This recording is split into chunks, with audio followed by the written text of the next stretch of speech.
semakin banyaklah umat Islam yang subscribe media-media Islam daripada kita subscribe media-media maksiat.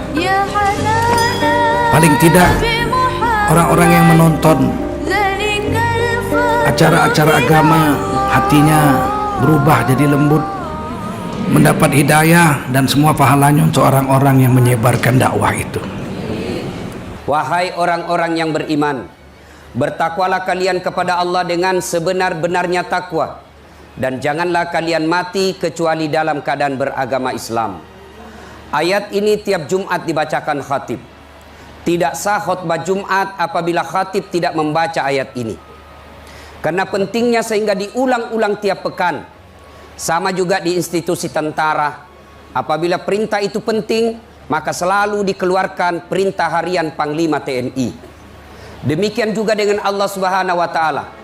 Betapa pentingnya ayat ini sehingga Allah mengulang-ulang setiap Jumat di pekan.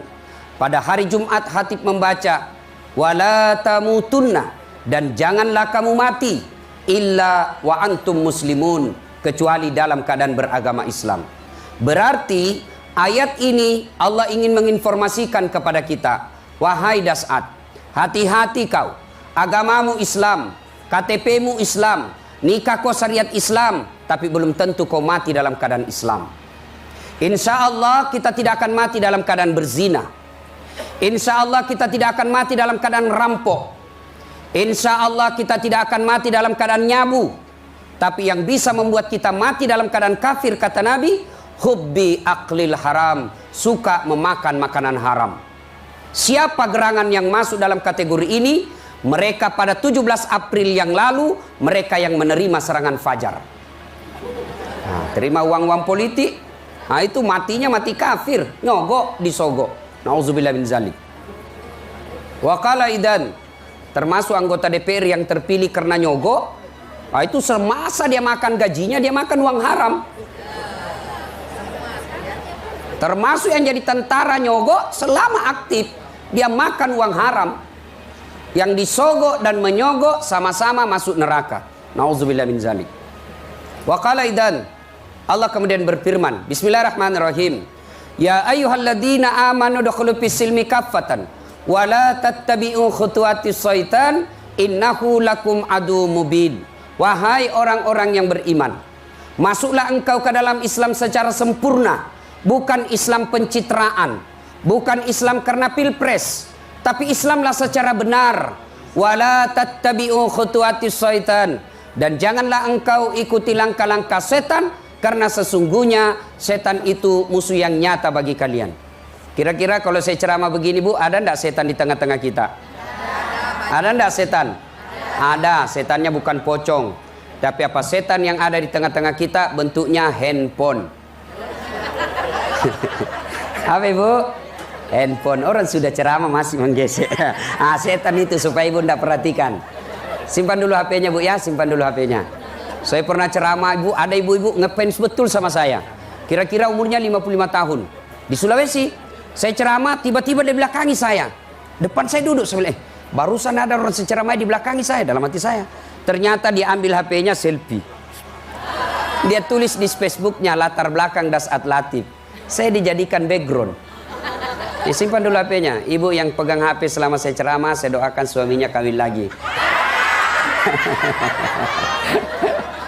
Simpan dulu HP-nya, Bu ya, simpan ya.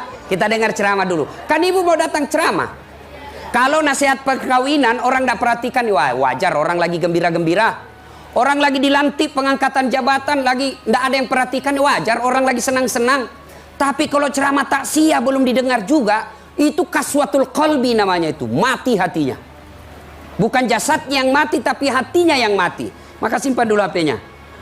Kita dengar dulu ceramah, Ibu ya. Oke. Waqala idan, Allah kemudian berfirman, Bismillahirrahmanirrahim. Innallaha wa malaikatahu yusalluna 'alan nabi. Ya ayyuhalladzina amanu sallu 'alaihi wa sallimu taslima. Sesungguhnya Allah dan para malaikatnya bersalawat kepada Rasulullah Muhammad sallallahu alaihi wasallam, maka wahai orang-orang yang beriman, bersalawatlah kalian kepada Rasulullah dengan sebaik-baik solawat. Salatullah salamullah ala toha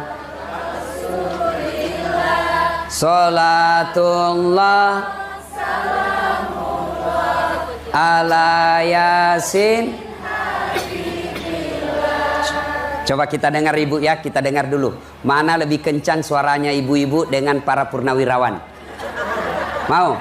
Mau? Ya, coba kita dengar dulu ya. Yo, ibu-ibu dulu, bapak-bapaknya diam. Ibu-ibu dulu. Salatullah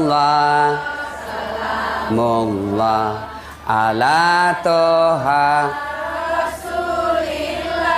Salatullah salamullah ala sin habibillah. Ini suara ibu-ibu bukan keras, tapi syahdu. Nah, suara begini yang kasih nafsu laki-laki. Berapa banyak orang berselingkuh gara-gara telepon. Assalamualaikum, waalaikumsalam. Ah, itu. Di mana ibu? Di rumah aja pak. Ah, jangan begitu. Coba kalau ibu-ibu diam, ibu-ibu diam, ibu-ibu diam. Kita dengar suara laki-laki, ya. Ibu-ibu diam. Kita dengar ini bapak-bapak. Yuk, sholat. Sudah lobet rupanya. Sulillah, salatullah, salamullah, ala yasin habibillah. Nah, ibu bapak, saudara-saudara sekalian, teristimewa keluarga besar almarhum Bapak Jenderal Haji George Toisuta beserta keluarga yang kita muliakan, tamu kehormatan kita pada malam ini, Bapak Jenderal Purnawirawan Joko Santoso, Bapak Jenderal Purnawirawan Gatot Nurmantio, Bapak Marsekal TNI Purnawirawan Imam Supaat, yang insya Allah dimuliakan dan dirahmati oleh Allah Subhanahu wa Ta'ala. Mohon maaf, saya tidak bisa sebut namanya satu-satu. Di samping karena keterbatasan waktu, juga saya takut salah menyebut nama Bapak Pangkostrat yang ada di tempat ini. Mudah-mudahan Allah muliakan kita semua. Suatu kali Nabi Sulaiman lagi ceramah, kira-kira kumpul seperti ini. Tiba-tiba datang tamu tadi undang. Tamu tadi berkata, Assalamualaikum ya Rasulullah. Nabi Sulaiman menjawab, Waalaikumsalam warahmatullahi wabarakatuh. Ta'al, masuk. Masuklah tamu tadi. Nabi lanjutkan ceramah. Tiba-tiba tamu tadi berkata, ya Rasulullah, ada pekerjaan saya penting, tidak bisa ditunda dan tidak bisa saya majukan. Mohon izin pamit dulu. Nabi katakan, silahkan. Berangkatlah tamu tadi. Sepeninggal tamu tadi, Nabi bertanya kepada sahabatnya, saudara-saudara sekalian, ada yang tahu siapa itu tadi tamu yang baru meninggalkan kita? Tidak ya Rasul, Anda yang lebih tahu. Nabi lalu menjelaskan, itulah tadi yang memisahkan antara jasad dengan rohmu. Itulah tadi malaikat pencabut nyawa yang setiap kali datang pasti ada yang ingin diambil dan tidak kembali sebelum diambil yang diinginkan. Begitu ya Rasul? Iya. Tiba-tiba dari belakang ada anak muda diangkat tangannya. Ya Rasulullah, itu malaikat pencabut nyawa. Iya. Tidak kembali sebelum diambil yang diinginkan. Betul. Ini anak muda langsung berkata, mati saya. Kenapa? Semenjak dia datang sampai pulang, saya terus dia lihat-lihati. Kata malaikat pencabut nyawa, hati-hati kau anak muda. Barangkali kau yang dia mau itu, jangan main-main ya Rasul. Barangkali bisa jadi kau yang diinginkan. Ya Rasulullah, kata anak muda ini, bawa saya jauh sampai dia tidak dapat ini. Takut saya masih muda ya Rasul. Kata Nabi Sulaiman, baik. Angin, tolong bawa jauh anak ini. Nabi Sulaiman pandai memerintah angin, berdiskusi dan berbicara dengan jin, memerintah para binatang. Tentu dengan izin Allah, mukjizatnya. Angin, tolong kau terbangkan anak muda ini, bawa kemana dia mau pergi. Siap. Diterbangkanlah. Kiri, kanan, lurus. Dia bilang, wah, jauh mah ini. Kurang ngajar, bikin kasih kaget kayak itu tadi. Angin, ini, turunkan saya. Pan turun, baru satu langkah diinjakkan kakinya di tanah, ketemu itu tadi tamu. Dari mana kau? Dari tadi saya tunggui kau di sini. Kenapa saya tinggalkan tadi itu majelis? Karena Allah takdirkan kau harus mati di sini, maka saya tunggu kau di sini. Akhirnya meninggal di tempat itu. Dia hindari kematian, justru takdirnya dia datangi.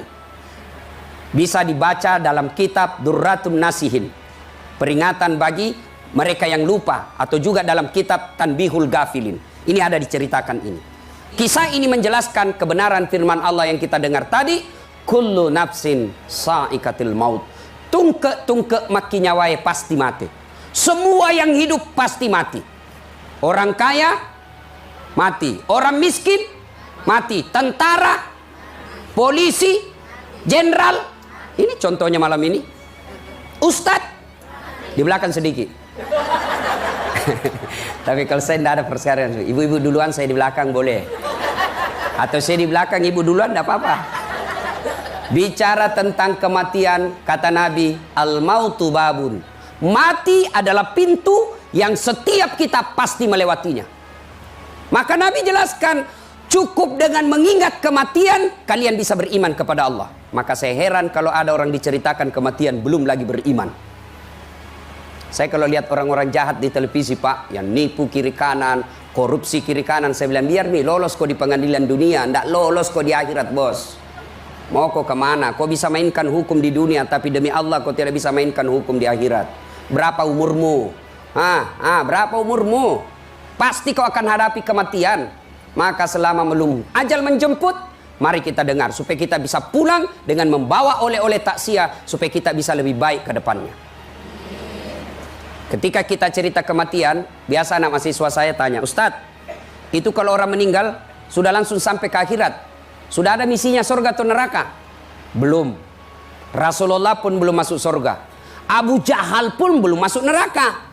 Untuk sampai ke akhirat itu ada tangga-tangga yang harus kita lewati. Untuk sampai ke akhirat itu ada pintu-pintu yang harus kita lalui. Sama juga kalau kita mau jadi panglima, kan ada pintu-pintunya, ada tangga-tangganya. Nah, apa tangga-tangga yang kita lalui? Kata Nabi, satu, sakaratil maut. Ibu-ibu pernah lihat sakaratil maut? Pernah? Saya sering. Makanya jangan pandang enteng Ustadz. Banyak ibu-ibu sekarang udah bilang, jam aku bergaul sama itu Ustadz. Apa itu? Barasanji saja dia tahu. Jam begitu, Bu. Kalau mau mati siapa dipanggil? Panglima. Presiden. Siapa? Pak Camat. Lari Pak Camat. Siapa kita panggil? Ustadz. Makanya ada saatnya ibu butuhkan ustadz. Saya kadang-kala melihat orang sakaratil maut macam-macam. Dan Nabi informasikan, orang yang menghadapi sakaratil maut itu haus. Begitu hausnya kata Nabi, biar kok kasih air seluruh yang ada di lautan tidak akan mampu mengobati rasa hausnya. Coba lihat orang sakaratil maut. Gerak itu tenggorokannya karena haus. Dan pada saat haus itu, iblis yakin, ini terakhir saya goda si Das'at. Maka dia manfaatkan, dia kuatkan strateginya, dia maksimalkan untuk menggoda kita. Kenapa? Ini detik-detik menentukan. Datang malaikat. Sebelum malaikat maju, Allah berikan kesempatan dulu kepada iblis.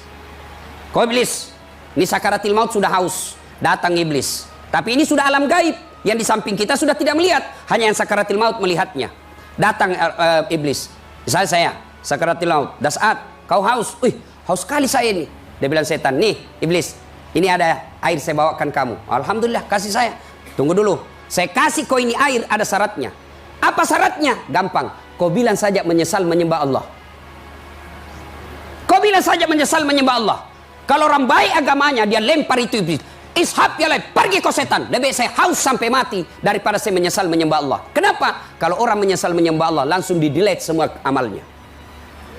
Kalau orang baik agamanya. Tapi kalau orang tidak bagus agamanya, dia bilang iblis, ini saya sih tidak goda, sudah tergoda. Temanku Ji, ini di Jakarta selalu sama di warkop.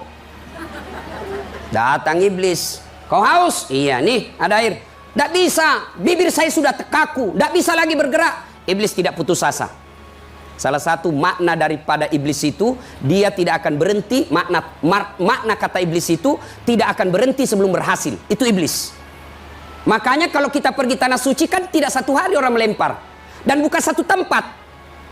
Apa salahnya Allah kasih satu tempat saja 21 batu? Tapi kan tidak. Jumrah Akabah, Jumrah Ula, Jumrah Usta. Melempar setan besar, setan kenjai hanya ke tengah. 3 kali, 1 hari dan 3 hari berturut-turut. Maknanya iblis tidak akan berhenti hanya 1 kali godaan. Dia datang goda. Tidak bisa bibirku bergerak, kaku. Dia bilang iblis, tidak usah cemas bos. Kalau begitu, matamu saja kasih goyang. Kau kedipkan saja matamu. Saya bilang kau menyesal menyembah Allah, kedipkan matamu. Tidak bisa, mata saya sudah kaku. Saya sakaratil maut, mata saya tidak bisa bergerak. Iblis tidak putus asa. Dia ambil jalan paling terakhir. Dia bilang, kalau begitu, iakan saja dalam hati. Dalam hati saja aku bilang, iya. Karena dia orang tidak baik agamanya. Lalu dia bilang, ya, saya menyesal menyembah Allah. Begitu dia bilang, saya menyesal menyembah Allah, datang malaikat maut. Dia jemput rohnya, mati dia dan kafir. Kenapa? Karena dia menyesal menyembah Allah selama hidupnya. Itulah Nabi mengajarkan kita doa. Ini ibu-ibu yang sudah usia-usia 60 tahun ke atas, yang sudah muka-muka sakaratil maut. Ayo, doa, tidak usah minta lagi, ya Allah berikan saya ruko, ya Allah berikan saya mercy, ya Allah berikan saya kekayaan. Tidak usah. Yang paling bagus kita hafal doa usia-usia senja. Taubatan qablal maut, wa rahmatan indal maut, wa maghfiratan ba'dal maut. Allahumma hawwin alaina fi sakaratil maut. Itu bahasa Arabnya. Haruskah bahasa Arab berdoa? Tidak, Allah multibahasa. Daripada ibu bahasa Arab, belum salah ucapannya, belum ibu tidak mengerti. Alhamdulillah ibu-ibu sekarang rajin berdoa. Tapi di mana? Di status. Pergi suaminya update status, ya Allah lindungi suamiku. Duhur dilindungi, doa lagi, ya Allah mudahkan rezekinya. Sibuknya itu, Tuhan mau baca status tak? Doanya di mana? Selesai sholat. Ibu selesai sholat subuh, doa. Selesai sholat isya, doa. Waktu paling mustajab berdoa ketika selesai azan nunggu qamat. Haruskah di masjid, Bu? Tidak. Ibu dengar azan di masjid. Selesai azan, di situ waktu paling berdoa paling mustajab nunggu qamat. Doa ibu. Taubatan qablal maut, wa rahmatan indal maut, wa maghfiratan ba'dal maut. Allahumma hawwin alaina fi sakaratil maut. Ya Allah berikan saya kesempatan bertobat sebelum mati. 70 tahun umurnya, 65 tahun bahaya, 65 tahun maksiat, tapi 5 tahun diberi kesempatan bertobat. Itu yang disebut, ya Allah, berikan saya kesempatan bertobat sebelum mati. Wa rahmatan indal maut, dirahmati ketika dicabut nyawaku. Ada nabi yang pernah melakukan eksperimen mati, namanya Nabi Idris alaihissalam. Dia bermohon kepada Allah, ya Allah, saya mau rasakan sakitnya sakaratil maut. Allah berfirman, betulkah kau merasa? Iya ya Allah, saya mau rasakan sakitnya sakaratil maut. Dicabut rohnya, setelah itu dihidupkan kembali. Setelah hidup dia kumpul seluruh sahabatnya. Saudara-saudara sekalian, kau mau tahu sakitnya sakaratil maut? 1000 kali kau dikuliti hidup-hidup baru sama sakitnya sakaratil maut. Ada yang pernah dikuliti di sini? Hah? Kita lihat saja itu filmnya jenderal yang di apa itu G30 SPKI, ditusuk matanya dengan rokok, kita sudah ngeri. Itu sakitnya sakaratil maut, kata Idris alaihissalam. 1000 kali kau dikuliti hidup-hidup baru sama sakitnya mati. Makanya jangan heran ketika Rasulullah sakaratil maut keluar keringat di pelipisnya. Lalu Jibril memalingkan pandangan. Nabi lalu berkata, ya Jibril, kenapa kau palingkan pandanganmu? Apa kau jijik melihat saya? Tidak ya Rasulullah, saya tidak jijik melihatmu, tapi saya tidak tega melihat engkau menghadapi sakaratil maut. Lalu Nabi menjawabnya, ya Jibril, andai saja Allah tidak sayang sama saya, maka saya akan rasakan betapa sakitnya sakaratil maut itu. Lalu Nabi berdoa kepada Allah, ya Allah, ya Allah, cukuplah sakitnya sakaratil maut ini. Jangan engkau timpakan kepada umatku. Jangan engkau timpakan kepada umatku. Jangan engkau timpakan kepada umatku. Cukup saya menanggung sakitnya sakaratil maut ini. Ini Rasulullah, tidak seperti Dilan. Jangan rindu, berat, cukup saya, pret. Rasulullah apa katanya? Jangan kau timpakan kepada umatku sakitnya sakaratil maut, biar saya yang tanggung. Ini namanya pemimpin, menanggung umatnya dunia sampai akhirat. Nah, ibu bapak, saudara-saudara sekalian, wa taubatan qablal wa rahmatan indal maut wa maghfiratan ba'dal maut. Paripurna sekali ini doa. Diampuni sebelum mati, disayangi ketika dicabut nyawanya, pas sudah meninggal diampuni segala dosa-dosanya. Ini ibu-ibu hafal ini. Taubatan qablal maut wa rahmatan indal maut wa maghfiratan ba'dal maut. Allahumma hawwin alaina fi sakaratil maut. Sudah, itu ibu baca. Bu, berapa kali sholat sehari? 5. Kalau 5 kali ibu tiap minta tiap hari, masa Allah tidak kabulkan? Padahal Allah sudah janji, ud'uni astajib lakum. Minta kau kepadaku, pasti saya kasih. Itu janji Allah, bukan janji caleg.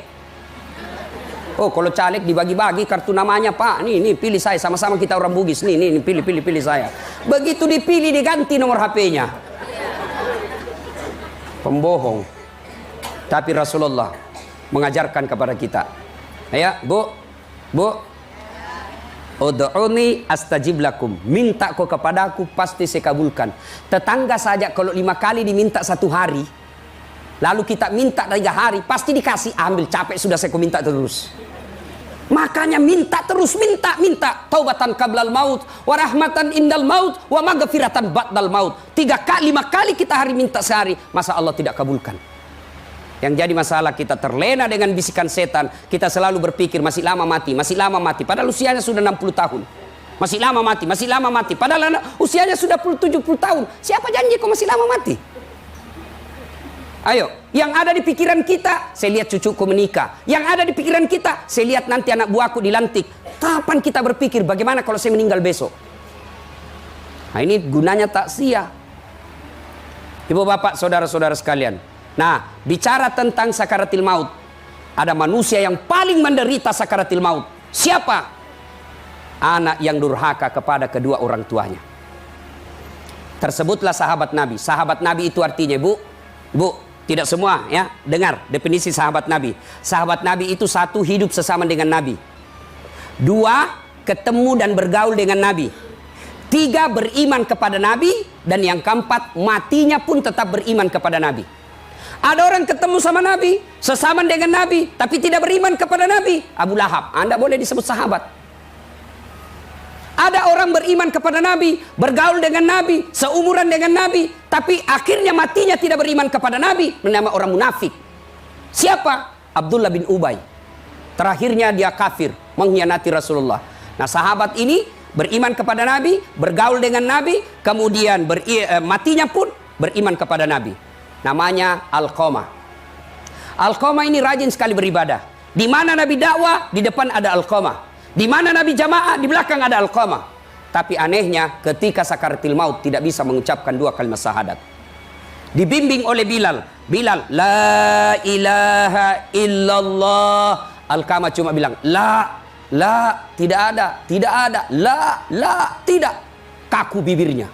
Didoakan tetap tidak bisa. Lapor sama Nabi, ya Rasulullah, tolong doakan Alqamah. Sakaratil maut tidak bisa syahadat. Kok bisa? Baik sekali agamanya itu.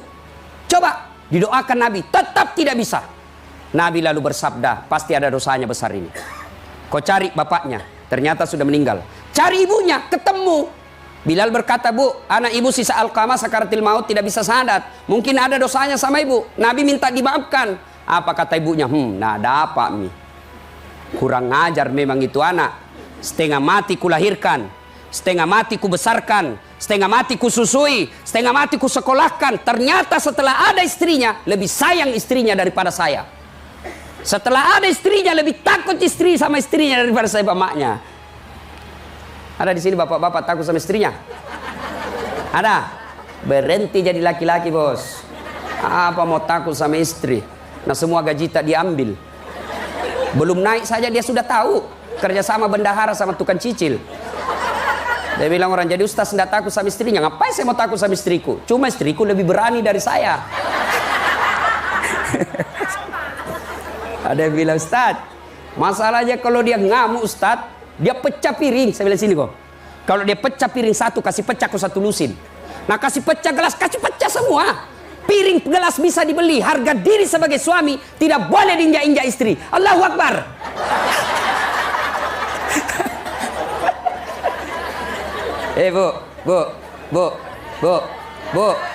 Bu. Jangan gara-gara ibu suami durhaka sama orang tuanya. Jangan ibu. Ibu-ibu ngomong, orang Bugis bilang dongo-dongo, beleng-beleng. Tahu beleng-beleng? Dongo. Tahu dongo? Beleng-beleng. Tahu beleng-beleng? Dongo. Tahu dongo? Beleng-beleng. Rocky Gerung bilang dungu. Marah sama suaminya. Apa terus? Mamamu terus. Sedikit-sedikit mamamu. Kawin kau sama mamamu. Mana mau kawin sama mama dongo? Ayo. Mamamu terus. Kau pergi sama mamamu. Mana bisa? Ibu terima suami sudah jadi tentara.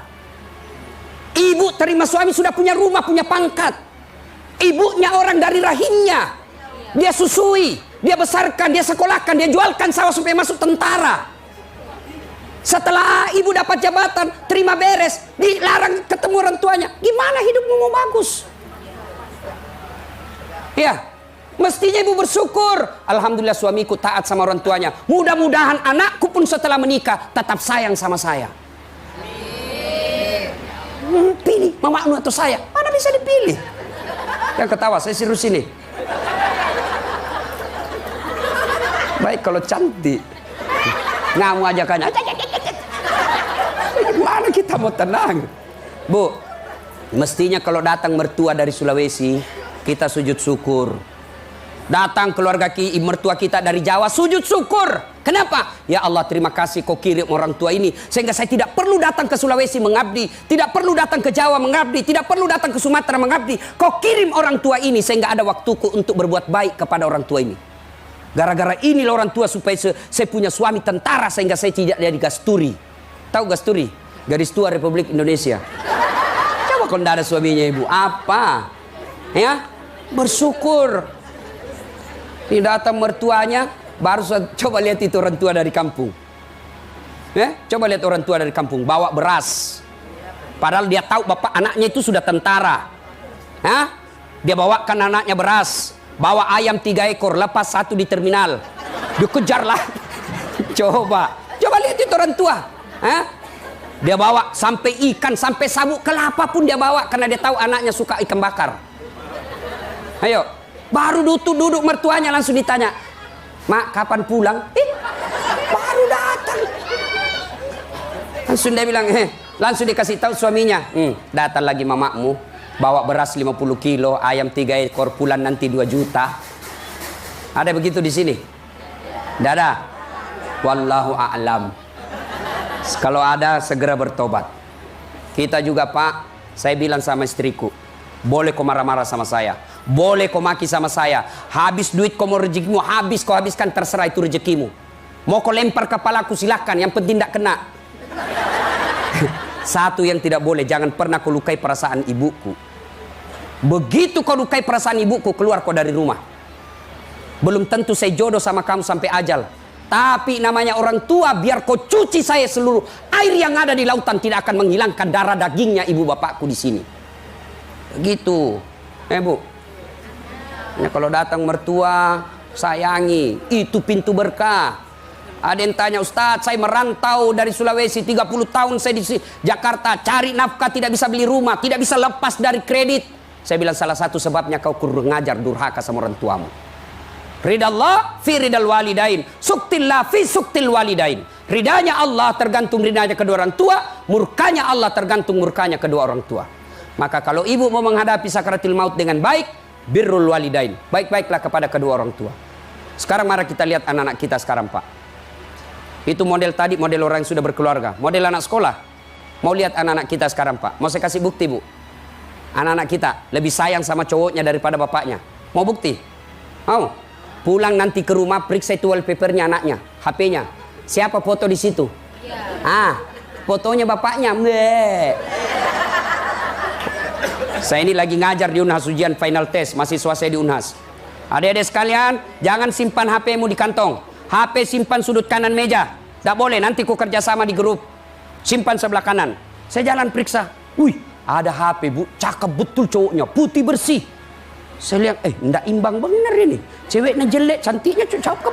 Saya lihat mukanya itu cowok, cakep betul, ceweknya jelek, enggak imbang ini saya rasa. Saya bilang, cakepnya cowokmu Dek. Langsung dia bilang, kampungannya Pak Ustadz enggak gaul, bukan cowokku itu. Oh, siapa ini? Lee Min Ho. Siapa Lee Min Ho? Artis Korea. Oh, artis. Dia kenal kau ini Dek? Tidak. Pernah kau na miss call? Enggak pernah. Pernah kau na kirimi pulsa? Enggak. Dongok. Apa itu kau simpan bapakmu dong? Fotonya bapakmu di situ. Hapus itu. Bapakmu yang sekolahkan kau, nantar jemput kau bapakmu, nah lindungi kau bapakmu, nah belikan kau rumah, nah simpankan kau HP. Masa itu Korea kau hargai dan bapakmu tidak? Ganti tuh. Tunggu dulu Ustaz. Dia carilah fotonya bapaknya. Sudah tak hapus Ustaz. Astagfirullah. Beginilah model anak-anak kita sekarang Pak. Bu, mau lagi bukti? Anak kita lebih sopan sama cowoknya daripada bapaknya. Coba lihat. Kalau bapaknya perintah, jangan keluar nak, kau sudah gadis, tidak bagus malam-malam. Wah, kolot, itu kan dulu. Ini lain sekarang. Sekali cowoknya, ya terserah kakak aja deh. Beleng-beleng. Mau lagi lihat bukti? Ibu-ibu, kalau jabat tangan anaknya cium tangan enggak? Cium tangan? Bu, saya kalau jabat tangan ibu saya pegang 2 jari, 2 tangan, lalu saya cium telapaknya 1 kali, di atas punggungnya 2 kali. Begitu namanya cium tangan yang diajarkan ulama. Anak kita begitu cium tangannya. Pergi dulu, Mak. Ngasledin ji. Sekali tangannya cowoknya. Ketawa ki baru anak tak begitu. Ayo. Coba kalau mamanya telepon, "Nak, bapakmu ndak bisa datang, nak, jemput saya. Lagi masih tugas. Tolong kau jemput saya." Apa jawaban anak kita yang cowok? "Capek, Mak, orang baru pulang kuliah." Mamanya mengalah. Giliran ceweknya telepon, "Bang, jemput dong. 10 menit saya sampai ya, sayang." Coba, ini fakta. Siapa yang salah? Apa sepenuhnya salah orang tua? Anak tidak, 90% salahnya orang tua. Tidak ada anak dilahirkan dalam keadaan kafir. Tidak ada anak dilahirkan dalam keadaan preman. Orang tuanya, kata Nabi, anak dilahirkan dalam keadaan fitrah. Orang tuanya membuat dia majusi. Orang tuanya membuat dia Nasrani. Orang tuanya membuat dia Yahudi. Gimana? Sekarang kita bangga kalau anak kita pintar bahasa Inggris. Hebat anaknya itu, Ustaz. Masih SD kelas 2 sudah pintar bahasa Inggris. Apa hebatnya? Banyak yang bisa begitu. Nggak percaya, ibu ke Inggris. Itu ada di Inggris, Bu, baru lahir pintar bahasa Inggris. Ayo, pintar bahasa Korea, ke Korea. Banyak pintar bahasa Korea di Korea. Yang hebat ketika anak kita pergi, bapaknya bertugas duhur, dia telepon bapaknya, "Pak, saya bangga bapak punya jenderal, saya bangga bapak perwira, tapi saya malu kalau bapak tidak sholat. Saatnya duhur, cari masjid." Itu baru kaya. Pergi, ditelepon sama anaknya, "Mak, di mana, Mak?" "Lagi di mall, Nak." "Jilbabnya bagus enggak? Jangan sampai jilbab kayak ABG lagi, Mak." Ayo, pernah di SMS begitu anaknya, Bu? Pernah? Kita bangga kalau pintar bahasa Inggris. Hebat pintar bahasa Inggris. Bu, Pak, kalau anak pintar bahasa Inggris, apa hebatnya? Memangnya kalau mati nanti dia berdoa pakai bahasa Inggris? "Oh my God, please help me, my mother, pray." Ya, yuk. Yang kedua, gimana anak kita mau bagus? Yang kita kasih makan uang haram, yang kita kasih makan uang sogok. Coba lihat anak-anak pejabat yang suka terima uang haram. Anaknya kadang kala 3, 1 pengedar, 1 pengisap, 1 kawin lari di bawah bandar. Demi Allah, ada saatnya nanti ibu butuhkan doa dorong anak. Dan ketika itu anak kita tidak bagus, agamanya hancur. Kita terlalu cemas soal perutnya anak. Jangan cemas, Pak. Ada 3 kewajiban orang tua kepada anak, kata Nabi. 1, lahir kasih nama yang baik. Jangan lagi bilang apa arti sebuah nama. Bodoh itu orang kalau ada bilang apa arti sebuah nama. Bayangkan seandainya tidak ada nama kita masing-masing. Terutama itu caleg. Repotnya, pilih saya. Siapa? Anu. Pilih saya. Anu apa? Banyak nama Anu. Bapak ibu telepon saya. "Halo, di Sulawesi. Halo, ada Ustadz. Ustadz siapa? Ustadz pendek." Banyaknya Ustadz pendek di Makassar. Maka nama itu penting. Coba sebut nama ibu. Coba sebut nama. Setidaknya kalau ibu sebut nama ada 2 yang saya tahu. 1, nama. 2, agama. Abdurrahman, 99% pasti muslim.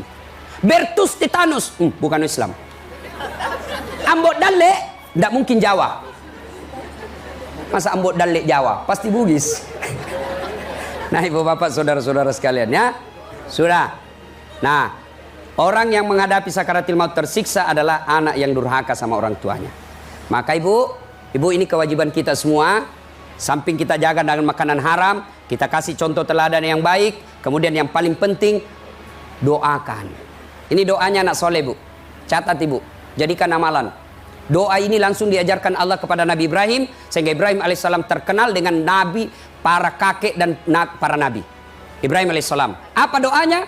Rabbi habli minas solihin. Ya Allah, berikan hamba anak yang soleh. Gimana caranya? Amalkan. Ibu lagi suap cucunya. Ayo nak, mam. Rabbi habli minas solihin. Disampo, dimandi, usap-usap rambutnya. Rabbi habli minas solihin. Mau pergi sekolah, bisik telinganya. Rabbi habli minas solihin. Pulang sekolah, dipeluk lagi, bisik. Rabbi habli minas solihin. Apa itu ke? Apa itu mak? Saya doakan kau nak supaya jadi anak yang soleh. Ada kemanakan saya di kampung, namanya Fatur. Sudah mau maghrib, masih main bola. Terpaksa saya masuk lapangan. Ayo berjamaah di maghrib. Sedikit lagi om, sampai saya tunggu dia. Azan maghrib masih main bola. Terpaksa Ustaz Dasat masuk lapangan. Saya bisik telinganya. Rabbi habli minas salihin. Langsung menangis. Heran semua orang lihat saya. Jago na Pak Ustaz. Dia bisik di tenggorokannya dan menangis. Dia tidak tahu telinganya saya bisik, tanganku dibawa menjepit. Artinya apa? Artinya apa? Pendidikan bahwa kalau anak salah kasih hukuman. Anak salah kasih hukuman supaya apa? Dia tahu bahwa kau salah, ada sanksinya. Tapi jangan lupa doakan. Kenapa? Hidayah datang dari Allah. Sekarang bapaknya mau tegas sebagai tentara, datang lagi ibunya yang bela. Bapaknya mau tegas tidak mau kasih uang jajan, mamanya lagi masuk dari belakang. Jangan kasih lihat bapakmu, nah nih. Wah, mana anak tidak rusak. Ya, satu. Orang yang durhaka sama orang tuanya menghadapi sakaratul maut dengan sengsara. Yang kedua, orang yang menghadapi sakaratul maut dengan sengsara, siapa? Mereka yang tidak tahu ngaji. Saya pernah lihat orang sakaratul maut, Bu, satu minggu. Rumah sakit Wahidin Makassar. 1 minggu sakaratul maut, enggak mati-mati. Ingat, kalau ada orang sakaratul maut lama, berarti lama disiksa itu. Saya kasihan, saya datangi, saya bisik telinganya. Bismillahirrahmanirrahim, Yasin. Dia bangun, dia lempar saya air gelas. Berhenti kau ngaji, panas telingaku. Barusannya ada orang saya ngajikan, panas telinganya. Saya ulang lagi, Bismillahirrahmanirrahim, ya sudah lempar lagi saya, basah bajuku. Saya ingat, oh peringatan dari Allah. Saya keluar, saya tanya anaknya, ibu pintar mengaji mamanya. Oh itu dia Ustadz, mama ajiku tidak tahu ngaji. Orang Bugis bilang ngaji kajili-jili. Coba, andai saya menteri agama, syarat menunaikan ibadah haji, lancar ngaji, pasti turun itu pendaftar. Sekarang banyak orang tidak tahu ngaji. Bapak Ibu, kalau ibu tidak tahu baca Quran, maka wawancaranya, proses tanya jawabnya di akhirat ibu tidak bisa jawab. Kenapa? Bahasa nanti di akhirat bukan bahasa Sunda, bukan bahasa Jepang, bukan bahasa Bugis, bukan apa? Bahasa Quran. Berarti tidak tahu ngaji, gelap dia punya kehidupan akhirat. Kita belajar Ibu. Terlambat Ustadz, masa mau masuk TKTPA? Ya enggak usah masuk TKTPA. Gimana caranya? Cari remaja masjid, gaji per bulan. Makan ongkos lagi. Demi Allah, belajar ngaji tidak ada artinya ketimbang. Tidak ada artinya 500.000 ketimbang ibu bisa ngaji. Pembeli pulsa saja ibu ratusan ribu per bulan. Ya. Nah, sudah sakaratul maut, dicabut nyawa, meninggal. Datanglah kita melayat. Nah, ini yang perlu diluruskan. Kita datang melayat, 1, datang nginjak-nginjak sunnah Nabi. 2, tambah-tambah dosa. 3, tidak ada manfaat buat orang mati. Saya lihat orang begitu. Kenapa saya bilang nginjak-nginjak sunnah Nabi? Datanglah jilbab hitam, kudung hitam, baju hitam, rok hitam, kacamata hitam, payung hitam. Siapa ajar ki hitam-hitam? Nah bilang begitu kulihat selebritis ki yang disunahkan putih-putih. Dosa kah pakaian hitam-hitam? Tidak, tapi dicintai Allah dan Rasulnya kalau pakaian putih-putih. Yang kedua, kenapa saya bilang tambah-tambah dosa? Bagaimana tidak tambah-tambah dosa? Datang mencela. Datang ibu mulai duduk itu, apa? Tidak serasi kudunya sama roknya. Satu orang dicela, lewat lagi yang palsu lipstiknya. Kenapa kau tahu? Melengket di giginya. Itu semua dicela, itu semua. Sampai ustadz pun dia celah. Itu lagi tuh ustadz. Itu juga bajunya waktu di TV One. Semua dicela. Coba, majelis taklim saya di Makassar, saya bilang, ibu kalau datang melayat, bawa minimal surah Yasin. Tidak sempat baca Yasin ustadz, baca Fatihah. Ulang-ulang itu. Tambah kul huwallah 3 kali minimal. Tidak bisa juga Ustaz, tahlil saja. La ilaha illallah, la ilaha illallah. Tidak bisa juga, diam. Tidak bisa juga diam, cepat mi pulang. Aku tinggal saja bawa dosa. Yang ketiga, tidak ada manfaat buat orang meninggal. Kenapa tidak ada manfaat buat orang meninggal? Tidak ada yang ikut sholat jenazah. Gimana orang mau sholat jenazah? Tidak ada keluarganya sholat jenazah. Anaknya sibuk ngurus ambulans, menantunya sibuk ngurus tenda, iparnya sibuk ngurus konsumsi. Tidak ada yang ikut sholat jenazah. Padahal keluarganya dulu. Kenapa? Orang lain belum tentu ikhlas. Saya tidak tahu sholat jenazah Ustaz. Kursus kilat. Yang tidak tahu sholat. Saya hampir tidak pernah melihat perempuan sholat jenazah. Maka jangan heran kalau ada perempuan meninggal sedikit juga yang sholat jenazah kan? Kenapa? Karena waktu hidup jarang sholat jenazah. Allah Maha Adil. Nah, tidak tahu sholat jenazah, kursus kilat. Tidak dapat air Ustaz, boleh tidak wudhu. Syafi'i mensyaratkan wudhu, Imam Ahmad boleh tidak wudhu. Susah buka sepatu Ustaz, kita militer boleh bapak sholat pakai sepatu. Tidak buat rumahnya di teras, tidak buat teras jalan raya. Yang penting tidak ada mobil. Saya tidak tahu Ustaz, ikuti saja imam. Yang penting jangan ruku. Dan sampai bapak ruku malu sendiri itu. Seperti Abu Nawas, Allahu Akbar. Abu Nawas kan sok tahu. Allahu Akbar, takbir juga. Takbir kedua imam, Allahu Akbar, ruku Abu Nawas. Ih, kenapa saya saja ruku ini? Takbir ketiga, Allahu Akbar, terlanjur dari sekalian mak deh sujud. Selesai sholat ditanya, Abu Nawas, kenapa kau sujud? Dia bilang, ini orang banyak sekali dosanya. Nggak diampuni kalau nggak ruku. Supaya habis sekalian saya sujud. Ayo kursus kilat sholat jenazah. Takbir pertama, Allahu Akbar. Takbir pertama apa? Baca Al-Fatihah. Takbir kedua, Allahu Akbar, salawat kepada Nabi. Allahumma salli ala Sayyidina Muhammad wa ala ali Sayyidina Muhammad. Takbir ketiga, Allahu Akbar, doakan orang meninggal paling singkat, Allahumma ghafir laha. Ya. Takbir keempat, Allahu Akbar, boleh berdoa, boleh langsung salam, selesai. Nah, sudah diantar jenazah. Biasa kalau diantar jenazah, ibu mulai menangis. Boleh menangis, tapi tidak boleh meraung-raung. Apa yang dimaksud meraung-raung? Mengeluarkan kata-kata menyesal takdir Allah. Kenapa ini suamiku meninggal? Orang baik. Kenapa bukan orang jahat? Tidak boleh. Kenapa ini anakku yang baik, rajin sholat? Kenapa bukan yang tukang judi? Tidak boleh. Ada yang menangis sampai tinggal dikasih kacapi jadi sinrili. Oh anak, mati betul mimana. Tidak ada yang kasih makan kau nak.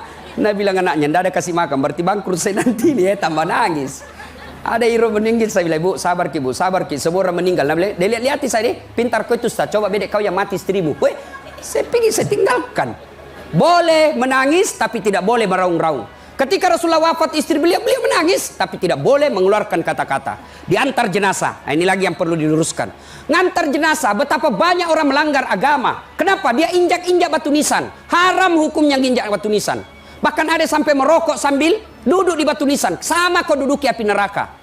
Tidak bisa lewat Ustaz, padat pekuburan. Sudah tidak usah masuk. Dari luar saja ucapkan, Assalamualaikum ya ahlal kubur. Selesai. Dikuburkan. Pengantar sudah kembali. 3 yang ngantar ibu. Ibu pernah lihat orang meninggalkan diantar?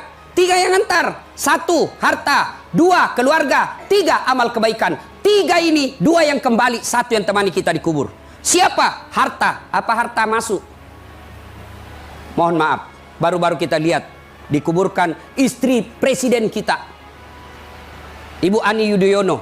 Orang terkenal, satu Indonesia kenal, banyak duitnya. Masuk kain kafan dibawa, enggak kain sutra. Enggak mentang-mentang kaya, kasih masuk PCD supaya dia bisa nonton di dalam. Tidak. Sama yang dibawa, apa parfum yang kita bawa mati? Angelman, Bulgari, bukan. Apa kita bawa? Kapur barus. Ayo. Yang kedua, yang mengantar kita, keluarga. Ibu meninggal, suami mau tasu. Jangankan masuk, 1 malam aja dicimpang kakinya, ndak mau. Menangis mata kanannya, mata kiri dia buka, yang mana yang akan datang. Ini ada teman saya haji di Makassar. Meninggal istrinya, menangis, bengkak matanya. Ustadz, rasanya separuh jiwaku hilang. Inilah istri saya, menurut saya Ustadz, luar biasa istri saya ini. Menangis sampai bengkak matanya, Bu. Saya bilang, hebat betul ini Bapak. Biasanya kalau laki-laki meninggal istrinya kan hanya menangis, tidak mengeluarkan kata-kata. Beberapa bulan kemudian saya pergi jogging di Karebosi. Ketemu saya sama itu Bapak dengan cewek yang putih, tidak pakai jilbab, masih muda, terurai rambutnya. Saya tanya, Pak Haji siapa itu? Dia bilang, mohon maaf Ustaz, yang baru. Ayo. Yang ketiga, yang ikut menemani kita masuk adalah amal kebaikan. Sudah dimakamkan. Dalam hadis dijelaskan, pengantar sudah pada kembali. Bahkan dalam hadis dijelaskan, langkah kaki orang yang paling terakhir masih kedengaran, sudah datang malaikat. Masuk kita dikubur. Maka ketika masuk dikubur, datanglah malaikat. Nah, yang paling menderita di dalam kubur kata Nabi, yang paling menderita kata Nabi, al-mutakhawilu bis shalah, yang menganggap enteng salat. Bu, saya tanya, pernah rasakan mati lampu? Pernah? Kalau saya bukan pernah, sering. Bagaimana Anda Ibu ini mati lampu nih, tiba-tiba ada ular sanca masuk, ngeri enggak Ibu? Ngeri. Mati lampu tiba-tiba ada ular. Padahal ini rumah besar, masih bisa kita ke lantai 2. Mati lampunya paling sebentar. Kalau mati lampu kita bisa ambil handphone center. Masih ada security, kita berteriak, weh ada ular. Ada tetangga bisa bantu kita. Ada mungkin kita cobek-cobek, dilempar itu ular. Gelisahnya kita. Tapi ketahuilah ketika kita masuk di kubur, mati lampunya bukan 1 hari, mati lampunya selamanya. Lebarnya 30 cm, panjangnya 1 cm 30 meter, 1 cm 50 meter. Ditindis oleh batu, diikat kain kafan. Maka datanglah utusan Allah, namanya Asisuhul ya al-Ukra. Maka jenazah berkata, "Man anta? Siapa kamu?" Dia menjawab, "Sayalah solatmu yang kau pandang enteng selama ini." Apa wujudnya? Kata Nabi, ular, ekornya cuma satu tapi kepalanya tidak bisa kau hitung. Apa tugasmu? Saya diperintah Allah untuk melilit dan menyiksa kamu sampai datangnya hari kiamat. Jadi kalau 3000 tahun baru kiamat, 3000 tahun kita disiksa kubur. Ayo ibu. Orang yang paling menderita adalah orang yang tidak sholat. Ketika pengantar pulang datang malaikat menyodorkan 5 pertanyaan. Tapi kalau baik sholat, tidak usah bingung soal 5 pertanyaan ini. Semua bukan urusan kita. Datang malaikat, "Marabbuka, siapa Tuhanmu?" Kalau orang baik sholatnya dia akan jawab, "Allahu Akbar." Ih, tahu wah, hebatnya. Barusan saya dapat ini. Ditanya lagi, "Man nabiyuka, siapa nabimu?" Dia jawab lagi, "Asyhadu Allah ilaha illallah wa asyhadu anna Muhammadar Rasulullah." Malaikat tambah jawab, "Wih, tambah hebat, tentara ini." Dia bilang, "Mungkar, kir, maju kau nakir." Nabi bilang, "Nakir, sedangkan kau mundur mungkar, apalagi saya." Akhirnya mungkar nakir naik melapor kepada Allah, "Ya Allah, ada hambamu mati, saya tanya, man rabbuka?" Dia jawab, "Allahu Akbar." Allah berfirman, "Itu bukan dia yang jawab, tapi solatnya. Karena dia baik solatnya, tidurkan dia untuk menunggu hari kiamat seperti nikmatnya tidur pengantin baru."